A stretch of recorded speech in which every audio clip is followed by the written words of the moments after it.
Her question is, can we use products from the Dead Sea? You know, the Dead Sea is in Jordan,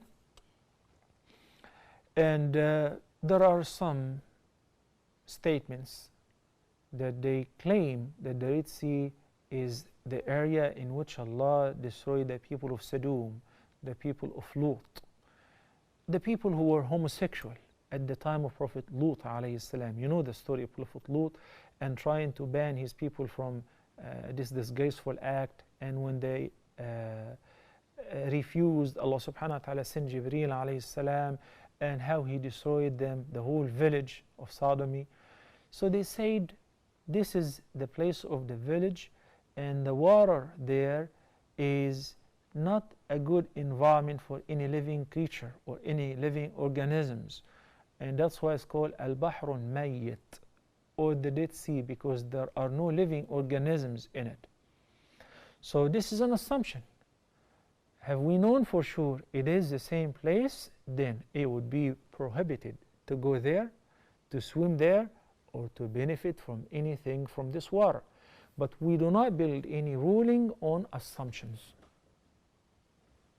We should abandon doubts and focus on what we are certain from. Why is it haram if it is the same?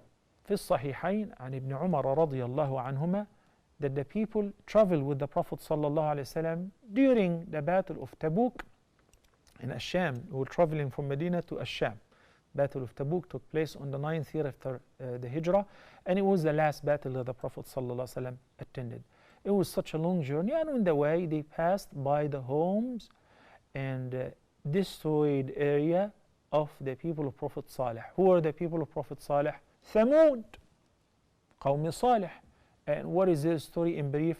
Those are the people who asked Prophet Salih to present to them or produce to them a sign in order to believe in his prophethood and believe in the oneness of Allah. Okay, what was the sign? They said, we want you to produce out of this rock a pregnant she-camel. Wow!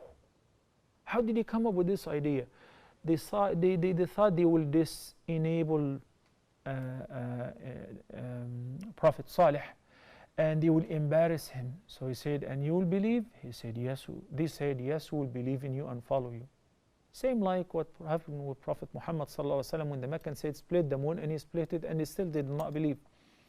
So Prophet Salih alayhi salam asked Allah subhanahu wa ta'ala to split the rock and produce a pregnant she-camel, and he did.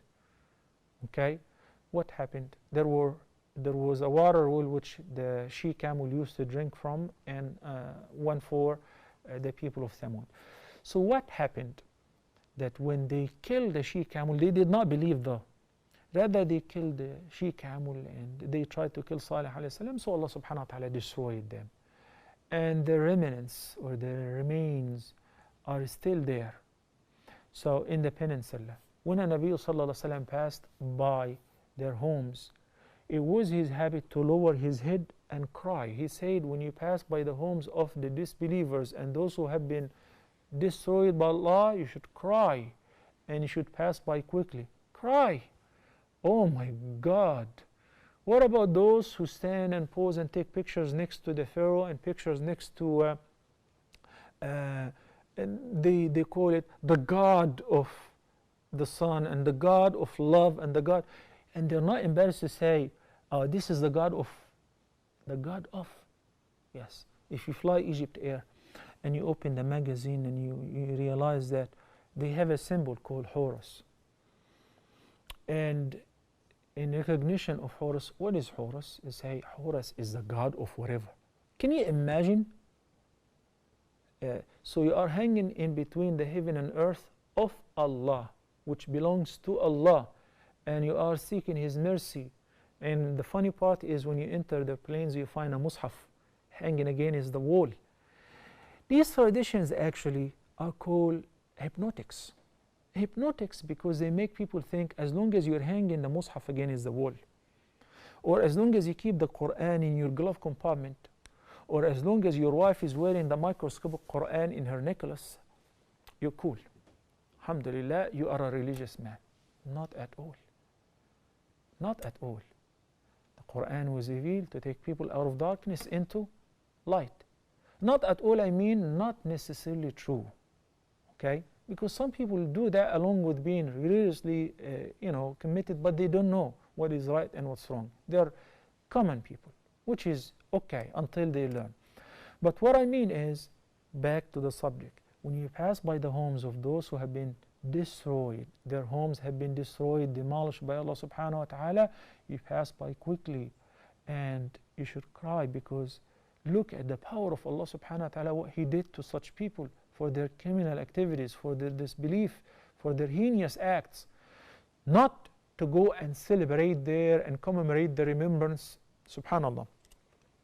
So if we know for sure this is the case, then we will not be allowed to go there for tourism or utilize its water or put our feet in it or for swimming.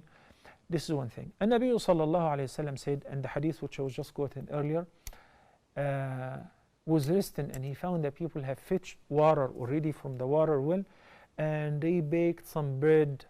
They actually made the dough. They have not baked the bread yet, and they were using the water for drinking. And Nabi sallallahu alayhi wa sallam was very angry, and he said, pour this water away. Don't drink from this water.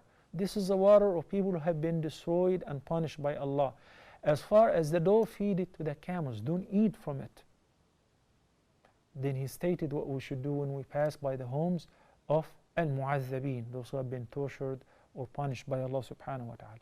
Based on that, if we know for sure this is a locality of destruction, previously been destroyed by Allah subhanahu wa ta'ala, that should be our behavior. That is from the sunnah. That is from the sunnah. As far as for the Dead Sea, we don't know for sure. So we don't base our ahkam on doubts. Accordingly, you're allowed to go there, and you're allowed to use anything that is extracted from the Dead Sea if it is useful. Okay?